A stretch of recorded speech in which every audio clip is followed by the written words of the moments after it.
வணக்கம். ஜெயா பிளஸ் செய்திகளுக்காக மோனிஷா வினோத்.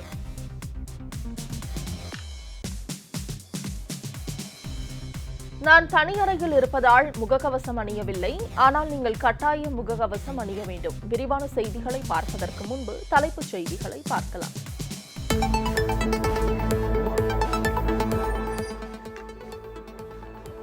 நாட்டின் சொத்துக்களை மோடி தலைமையிலான அரசு விற்க முயற்சி, ராகுல் காந்தி குற்றச்சாட்டு.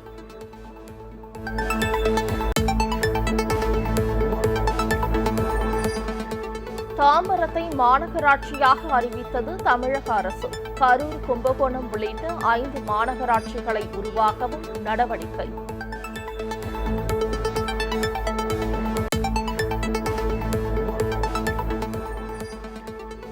ஆசிரியர் தகுதி தேர்வு சான்றிதழ் ஆயுள் காலம் வரை செல்லுபடியாகும். அரசாணை பிறப்பித்தது தமிழக அரசு.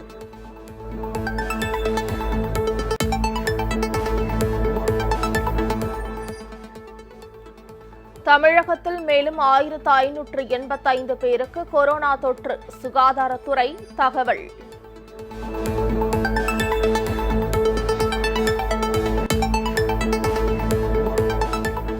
கேரளாவில் அசூர வேகத்தில் பரவும் வைரஸ் தொற்று, ஒரே நாளில் 24,000க்கும் மேற்பட்டோருக்கு பாதிப்பு.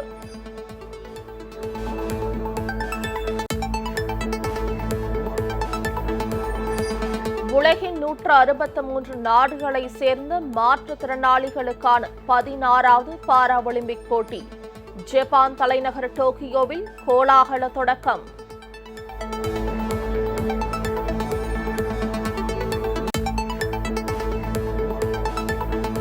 ஆப்கானிஸ்தானில் இருந்து இதுவரை 626 பேர் பத்திரமாக மீட்பு. மத்திய அமைச்சர் ஹர்தீப் சிங் புரி தகவல்.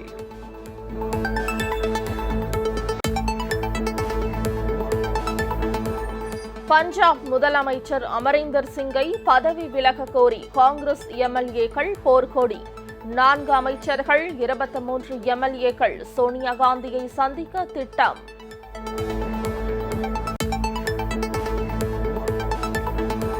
தமிழக பாஜகவில் பொறுப்பில் இருந்த கே.டி. ராகவனை கைது செய்து விசாரணை நடத்த வேண்டும். தமிழக காவல்துறை தலைமை இயக்குநரிடம் காங்கிரஸ் எம்பி ஜோதிமணி புகார்.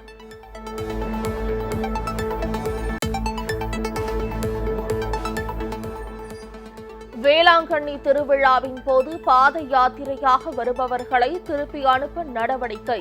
கூட்டத்தை தவிர்க்க மாவட்ட ஆட்சியர் வேண்டுகோள்.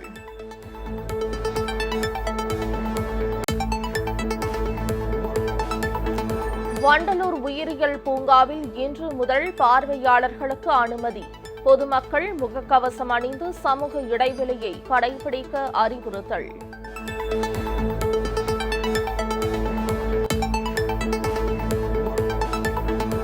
தஞ்சை அருகே குப்பை கிடங்கில் மனித எலும்புக்கூடுகள் கண்டெடுப்பு. காவல்துறையினர் விசாரணை.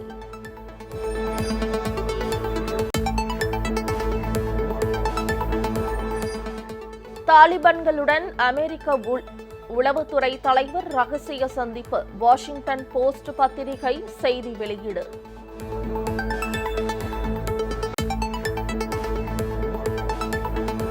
தமிழகத்தில் வரும் 28ஆம் தேதி வரை பரவலாக மழைக்கு வாய்ப்பு. வானிலை மையம் தகவல். இனி செய்திகளை விரிவாக பார்க்கலாம். இந்தியாவில் கடந்த 70 ஆண்டு காலத்தில் உருவாக்கப்பட்ட பொது சொத்துக்களை மத்திய அரசு ஒட்டுமொத்தமாக விற்பனை செய்கிறது என காங்கிரஸ் எம்பி திரு ராகுல் காந்தி குற்றம் சாட்டியுள்ளார். மத்திய அரசின் வசம் இருக்கும் நெடுஞ்சாலைகள், ரயில்வே, மின் உற்பத்தி நிலையங்கள், சுரங்கம் உள்ளிட்டவற்றின் சொத்துக்களை 2025ஆம் ஆண்டு வரை தனியாருக்கு குத்தகைக்கு விடும் திட்டத்தை மத்திய நிதி அமைச்சர் திருமதி நிர்மலா சீதாராமன் நேற்று தொடங்கி வைத்தார். இத்திட்டத்தின் மூலம் மத்திய அரசுக்கு 6 லட்சம் கோடி ரூபாய் வருவாய் கிடைக்கும் என்றும் தெரிவித்தார். இது தொடர்பாக டெல்லியில் நேற்று காங்கிரஸ் கட்சியின் முக்கிய தலைவர்கள் கூட்டாக செய்தியாளர்களை சந்தித்தனர். அப்போது பேசிய காங்கிரஸ் எம்பி திரு ராகுல் காந்தி, பிரதமர் திரு நரேந்திர மோடி தலைமையிலான பாஜக அரசு தனது நண்பர்களான கார்ப்பரேட் தொழில் அதிபர்களுக்கு உதவி செய்வதற்காக பொது சொத்துக்களை தனியாருக்கு தாரை வார்த்து வருவதாக குற்றம் சாட்டினார். நாட்டின் முக்கிய துறைகளில் மத்திய அரசின் பங்களிப்பை நீக்கிவிட்டு அந்த துறைகளை தனியாருக்கு விற்பனை செய்வதால் முதலாளித்துவ ஆதிக்கம் பெருகுவதோடு பல லட்சக்கணக்கான இளைஞர்களின் வேலைவாய்ப்பும் பறிபோகும் என்றும் எச்சரித்தார். இந்தியாவில் கடந்த 70 ஆண்டுகளாக உருவாக்கப்பட்ட பொதுத்துறை நிறுவனங்களும் பொது சொத்துக்களும் தனியாருக்கு ஒட்டுமொத்தமாக விற்பனை செய்யப்படுவது நாட்டின் பொருளாதாரத்தை மென்மேலும் சீரழித்துவிடும் என்றும் திரு ராகுல் காந்தி குற்றம் சாட்டினார். மத்திய அரசின் இந்த பாதகமான செயல்பாடுகளை இளைஞர்கள் பொதுமக்கள் இடையே கொண்டு செல்ல வேண்டும் என்றும் கேட்டுக் கொண்டார்.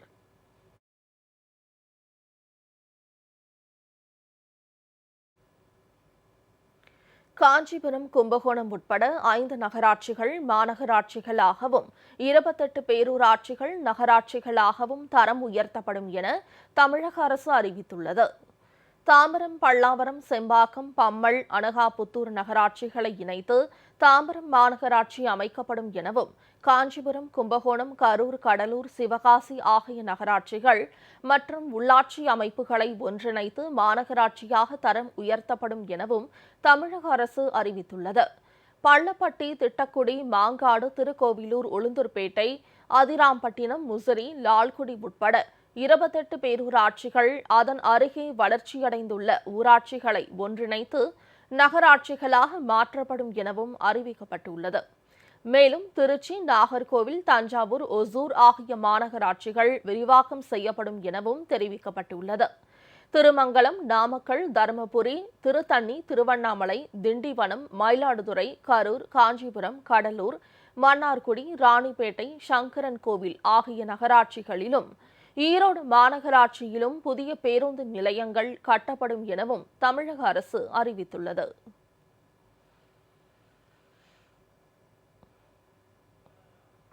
ஆசிரியர் தகுதி தேர்வு சான்றிதழ் செல்லுபடியாகும் காலத்தை ஆயுள் வரை நீட்டித்து தமிழக அரசு அரசாணை பிறப்பித்துள்ளது. ஆசிரியர் தகுதி தேர்வில் தேர்ச்சி பெற்றவர்களுக்கு தேர்ச்சி சான்று 7 ஆண்டுகள் வரை மட்டுமே செல்லுபடியாகும் என்ற அறிவிப்பை கடந்த ஆண்டு தேசிய ஆசிரியர் கல்விக் குழு மாற்றியமைத்தது. அதன்படி ஆசிரியர் தகுதி தேர்வில் தேர்ச்சி பெற்ற சான்றிதழ் வாழ்நாள் முழுவதும் செல்லும் என கடந்த ஜூன் மாதம் மத்திய கல்வித்துறை அமைச்சகம் அறிவித்திருந்தது. கடந்த 2011ஆம் ஆண்டு முதல் தேர்வு எழுதியவர்களுக்கும் இது பொருந்தும் என்றும் தெரிவிக்கப்பட்டிருந்தது. இந்நிலையில் ஆசிரியர் தகுதி தேர்வு சான்று செல்லுபடியாகும் காலத்தை ஆயுள் வரை நீட்டித்து தமிழக அரசு அரசாணை வெளியிட்டுள்ளது. 2011 பிப்ரவரி முதல் ஆசிரியர் தகுதி தேர்வு எழுதியவர்களுக்கு தேர்ச்சி சான்றை வழங்க நடவடிக்கை எடுக்கப்படும் என்றும் தமிழக அரசு தெரிவித்துள்ளது.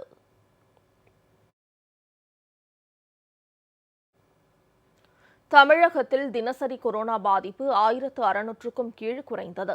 சென்னை, கோவை, ஈரோடு, தஞ்சையில் கொரோனா தொற்று குறைந்துள்ளது.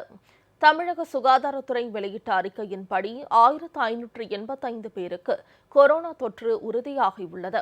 வைரஸ் பாதிப்பால் 27 பேர் உயிரிழந்தனர். தமிழகம் முழுவதும் 18,603 பேர் வைரஸ் தொற்றுக்கு சிகிச்சை பெற்று வரும் சூழலில் 1842 பேர் கொரோனா தொற்றில் இருந்து மீண்டுள்ளனர். கோவையில் ஒரே நாளில் 190 பேருக்கு கொரோனா தொற்று ஏற்பட்டுள்ளது. மேலும் 4 பேர் வைரஸ் பாதிப்பால் உயிரிழந்தனர். மாவட்டம் முழுவதும் 2181 பேர் வைரஸ் தொற்றுக்கு சிகிச்சை பெற்று வருகின்றனர். 223 பேர் நோய் தொற்றில் இருந்து குணமடைந்தனர். சென்னையில் 165 பேருக்கு கொரோனா தொற்று உறுதியாகியுள்ளது. வைரஸ் பாதிப்பால் மேலும் 3 பேர் கொரோனாவால் உயிரிழந்துள்ளனர். மாவட்டம் முழுவதும் 2049 பேர் வைரஸ் தொற்றுக்கு சிகிச்சை பெற்று வரும் நிலையில் மேலும் 216 பேர் நோய் தொற்றில் இருந்து குணமடைந்தனர்.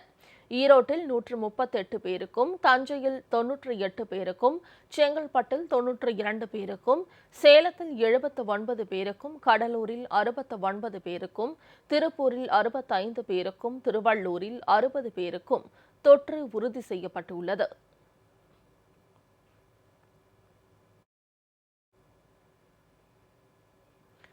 கேரளாவில் கொரோனா பரவல் மீண்டும் அதிகரிக்க தொடங்கியுள்ளது.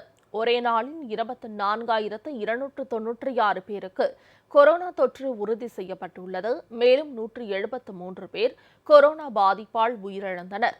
19,349 பேர் குணமடைந்து வீடு திரும்பினர். கொரோனா பாதிப்பு விகிதம் 18% அதிகரித்துள்ளது.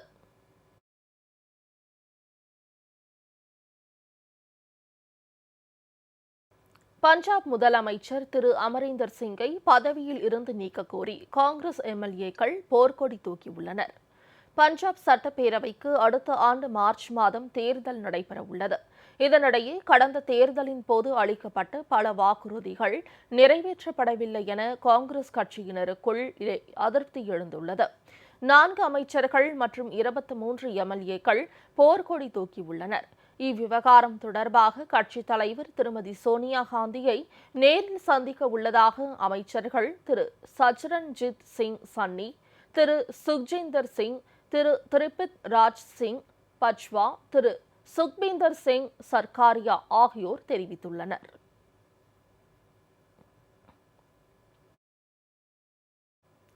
ஆப்கானிஸ்தானில் இருந்து இதுவரை 626 பேர் மீட்கப்பட்டுள்ளதாக மத்திய அமைச்சர் திரு ஹர்தீப் சிங் புரி தெரிவித்துள்ளார். ஆப்கானிஸ்தானில் தாலிபான்கள் ஆட்சியை கைப்பற்றியதை அடுத்து அங்கு சிக்கியுள்ள இந்தியர்களை மீட்கும் பணியில் மத்திய அரசு ஈடுபட்டது. இதுவரை 626 பேர் ஆப்கானிஸ்தானில் இருந்து மீட்கப்பட்டுள்ளதாக மத்திய பெட்ரோலியத்துறை அமைச்சர் திரு ஹர்தீப் சிங் புரி தெரிவித்துள்ளார். இதில் 228 பேர் இந்தியர்கள் என்றும் 77 பேர் சீக்கியர்கள் என்றும் தெரிவித்தார். அங்கிருந்து மீட்கப்பட்டு மன ரீதியான துன்பத்தில் உள்ள இந்தியர்களுக்கு மத்திய அரசு ஆறுதலாக இருக்கும் என்றும் தெரிவித்தார். பெட்ரோல் டீசல் விலை உயர்வு குறித்து தாங்கள் கவனம் கொண்டுள்ளதாகவும் அதே நேரம் பிற நெருக்கடிகளையும் கருத்தில் கொள்ள வேண்டும் என்றும் திரு ஹர்தீப் சிங் புரி தெரிவித்துள்ளார்.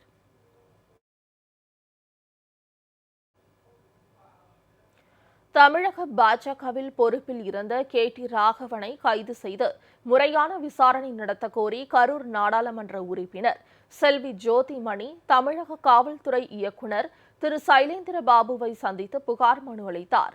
இதனைத் தொடர்ந்து செய்தியாளர்களை சந்தித்த அவர் பாஜக நிர்வாகிகள் மீது பாலியல் சர்ச்சைகள் தொடர்ந்து அதிகரித்து வருவதாகவும் இதுகுறித்து பாஜக தலைவர்கள் மௌனம் சாதிப்பதாகவும் குற்றம் சாட்டினார். பாரதிய ஜனதா கட்சியுடைய மாநில பொதுச் செயலாளராக இருந்த டி ராகவன்கிறோட ஆபாச பாலியல் வீடியோ தமிழகத்தையே அதிர வச்சிருக்கு. அவரை கைது செய்து விசாரணை செய்து உரிய நடவடிக்கை எடுக்கணும்னு கேட்டு நாங்கள் டிஜிபிகிட்ட காங்கிரஸ் கட்சி சார்பாக காங்கிரஸ் கட்சியுடைய சட்டமன்ற கட்சி தலைவர் மகளிர் காங்கிரஸோட தலைவர் சுதா அவங்களோட மனு கொடுத்துருக்கோம்.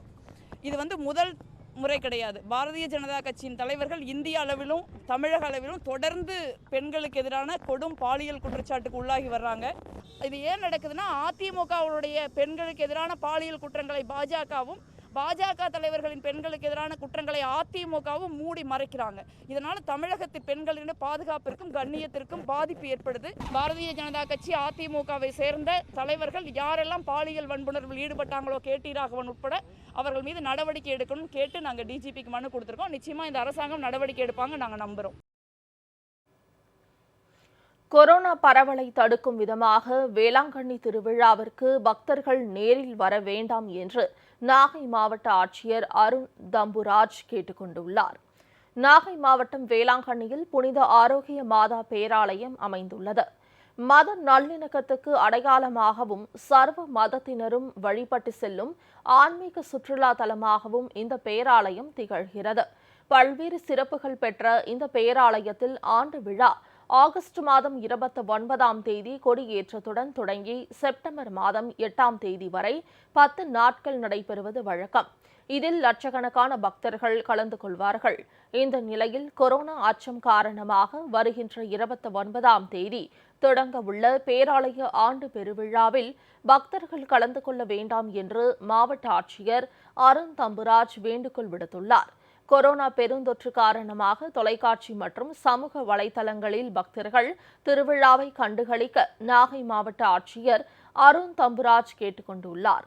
வெளி மாநிலம் மாவட்டங்களில் இருந்து பாத யாத்திரையாக வரும் பக்தர்கள் சொந்த ஊருக்கு திரும்ப செல்ல வேண்டும் என்றும் மாவட்ட ஆட்சியர் வலியுறுத்தியுள்ளார்.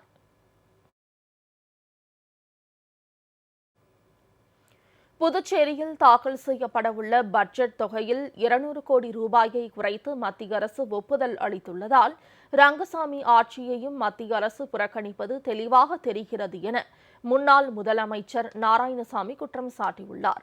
புதுச்சேரியில் செய்தியாளர்களை சந்தித்த அவர் இதனை தெரிவித்தார். மத்தியில் பாரதிய ஜனதா அரசு இருக்கிறது. புதுச்சேரி மாநிலத்தில் பாரதிய ஜனதாவோடு இணைந்த அரசு வந்தால் புதுச்சேரிக்கு நிறைய நிதி கிடைக்கும், வேலை வாய்ப்புகளை உருவாக்க முடியும், பட்டியல் போட்டு கூறினார்கள். முதல் பட்ஜெட்டிலேயே இப்பொழுது ஏமாற்றம் அடைந்திருக்கிறது. மத்திய அரசு கொடுக்க வேண்டிய அங்கீகாரத்திற்காக அனுப்பப்பட்ட 10,100 கோடி ரூபாயில் 200 கோடி ரூபாய் குறைத்து 9,900 கோடி ரூபாய்க்கு மட்டும் ஒப்புதல் கொடுத்ததாக அதிகாரமற்ற தகவல்கள் வருகின்றன. மத்தியில் உள்ள நரேந்திர மோடி அரசு என்ஆர் காங்கிரஸ் தலைமையில் உள்ள திரு ரங்கசாமி தலைமையில் உள்ள ஆட்சியிலும் புதுச்சேரி மாநிலத்தை மத்தியில் உள்ள பாரதிய ஜனதா ஆட்சி புறக்கணிக்கிறது என்பது தெளிவாக தெரிகிறது.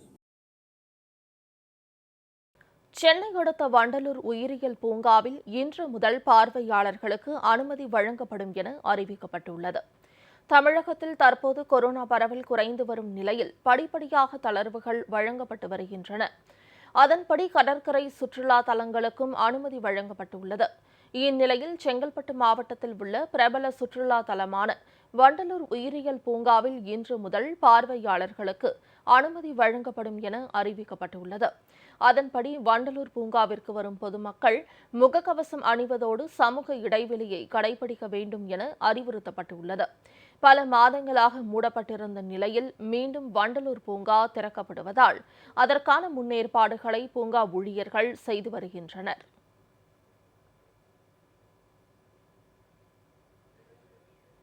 விழுப்புரத்தில் அமைச்சர் பொன்முடியை வரவேற்று கொடி கம்பம் நடும் பணியில் ஈடுபட்ட 13 வயது சிறுவன் மின்சாரம் பாய்ந்து பலியான சம்பவத்தில் திமுக பிரமுகர் கைது செய்யப்பட்டார்.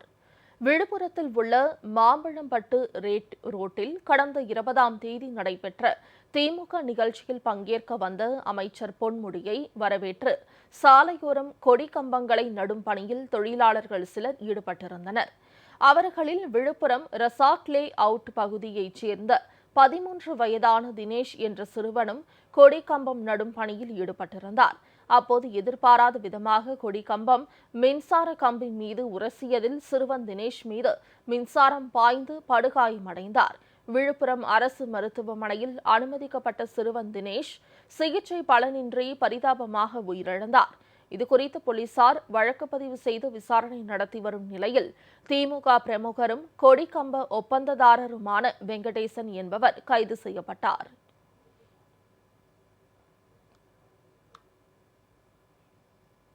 தஞ்சை அருகே குப்பை கிடங்கில் 5க்கும் மேற்பட்ட மனித எலும்புக்கூடுகள் கண்டெடுக்கப்பட்ட சம்பவம் பெரும் பரபரப்பை ஏற்படுத்தியுள்ளது.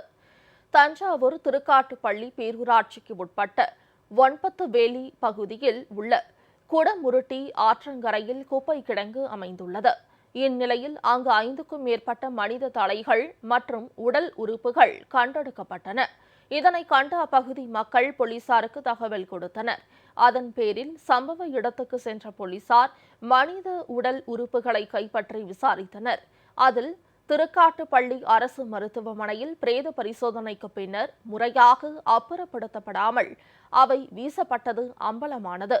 மருத்துவ கழிவுகளை முறையாக அப்புறப்படுத்தாமல் அலட்சியமாக செயல்பட்ட மருத்துவமனை ஊழியர்கள் மீது தக்க நடவடிக்கை எடுக்க வேண்டும் என கோரிக்கை எழுந்துள்ளது.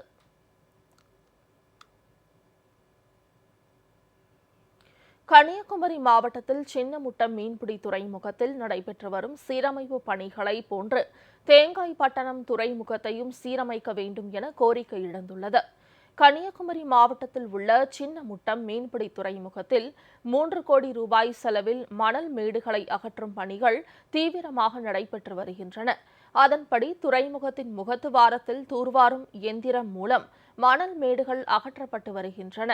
இதனால் மகிழ்ச்சியடைந்துள்ள மீனவர்கள் இதேபோன்று அடிக்கடி படகுகள் விபத்துகளில் சிக்கும் தேங்காய்பட்டணம் மீன்பிடி துறைமுகத்திலும் சீரமைப்பு பணிகளை மேற்கொள்ள வேண்டும் என அரசுக்கு கோரிக்கை விடுத்துள்ளனர்.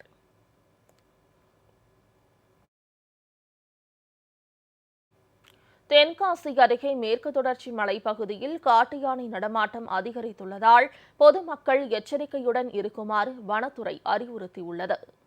தென்காசி மாவட்டம் வடகரை அச்சன்புதூர் பகுதிகளில் சுற்றித் திரிந்த காட்டு யானைகள் தற்போது கடையநல்லூர் அருகே உள்ள மேற்கு தொடர்ச்சி மலை அடிவாரத்தில் முகாமிட்டுள்ளன. மேலும் ஒற்றை கொம்பு கொண்ட காட்டு யானை ஒன்று சாலையில் சுற்றித் திரிவதாகவும் கூறப்படுகிறது. எனவே பாதையில் பயணிக்கும் பொதுமக்கள் எச்சரிக்கையுடன் இருக்குமாறு வனத்துறை தெரிவித்துள்ளது. மேலும் கல்லூர் நீர்த்தேக்கம் மற்றும் அருவிக்கரை பகுதிகளுக்கு பொதுமக்கள் செல்ல வேண்டாம் எனவும் வனத்துறை கேட்டுக் கொண்டுள்ளது. மதுரை ஸ்மார்ட் சிட்டி திட்ட பணிகளின் போது சட்டவிரோதமாக மணல் கடத்தலில் ஈடுபட்டவர்கள் மீது உரிய நடவடிக்கை எடுக்கப்பட வேண்டும் என உயர்நீதிமன்ற மதுரை கிளை உத்தரவிட்டுள்ளது. மதுரையில் ஸ்மார்ட் சிட்டி திட்டத்தின் கீழ் பல்வேறு பகுதிகளில் சீரமைப்பு பணிகள் நடைபெற்று வருகின்றன. இதனிடையே பெரியார் பேருந்து நிலையம் அருகே பள்ளம் தோண்டும் போது கிடைக்கப்பெற்ற கிராவல் மணலை சட்டவிரோதமாக வெளிநபர்களுக்கு விற்பனை செய்யப்பட்டதாக கூறப்படுகிறது. இதில் தொடர்புடைய நபர்கள் மீது துறை ரீதியாகவும் குற்றவியல் வழக்கு பதிவு செய்தும் நடவடிக்கை எடுக்க உத்தரவிட வேண்டும் என உயர்நீதிமன்ற மதுரை கிளையில் வழக்கு தொடரப்பட்டது. இந்த வழக்கு உயர்நீதிமன்ற தலைமை நீதிபதி சஞ்சீவ் பானர்ஜி மற்றும் நீதிபதி துரைசாமி அமர்வில் விசாரணைக்கு வந்தது. அப்போது அரசு தரப்பில் இதுகுறித்து அறிக்கை தாக்கல் செய்ய கால அவகாசம் கோரப்பட்டது.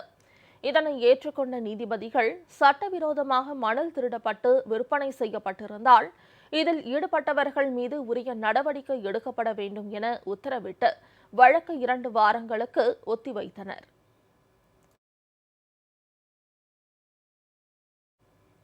ஆப்கானிஸ்தான் விவகாரம் தொடர்பாக பிரதமர் திரு நரேந்திர மோடியும் ரஷ்ய அதிபர் விளாடிமிர் புட்டினும் ஆலோசனை மேற்கொண்டனர். ஆப்கானிஸ்தானை தாலிபான்கள் முற்றிலும் கைப்பற்றிய சூழலில் அங்கிருந்து தங்கள் நாட்டினரை மீட்கும் முயற்சியில் அமெரிக்கா, இந்தியா, இங்கிலாந்து உள்ளிட்ட நாடுகள் தீவிரமாக ஈடுபட்டு வருகின்றன. இந்நிலையில் ஆப்கான் விவகாரம் குறித்து பிரதமர் திரு நரேந்திர மோடியும் ரஷ்ய அதிபர் புட்டினும் ஆலோசனை மேற்கொண்டனர். இது தொடர்பாக தனது ட்விட்டர் பக்கத்தில் பதிவிட்டுள்ள பிரதமர் திரு மோடி, ஆப்கானிஸ்தானின் சமீபத்திய நிலவரங்கள் குறித்து புட்டினுடன் விரிவான மற்றும் பயனுள்ள கருத்து பரிமாற்றம் செய்ததாக தெரிவித்துள்ளார். கொரோனாவுக்கு எதிரான இந்தியா, ரஷ்யா ஒத்துழைப்பு உட்பட இருதரப்பு செயல் திட்டத்தில் உள்ள விஷயங்களையும் விவாதித்ததாகவும், முக்கியமான விஷயங்களில் நெருக்கமான ஆலோசனைகளை தொடர இருதரப்பினரும் ஒப்புக்கொண்டதாகவும் அவர் குறிப்பிட்டுள்ளார். இதனிடையே ஆப்கானிஸ்தான் கள நிலவரம் குறித்து இரு தலைவர்களும் சுமார் 45 நிமிடங்கள் வரை ஆலோசித்ததாக பிரதமர் அலுவலகம் தெரிவித்துள்ளது.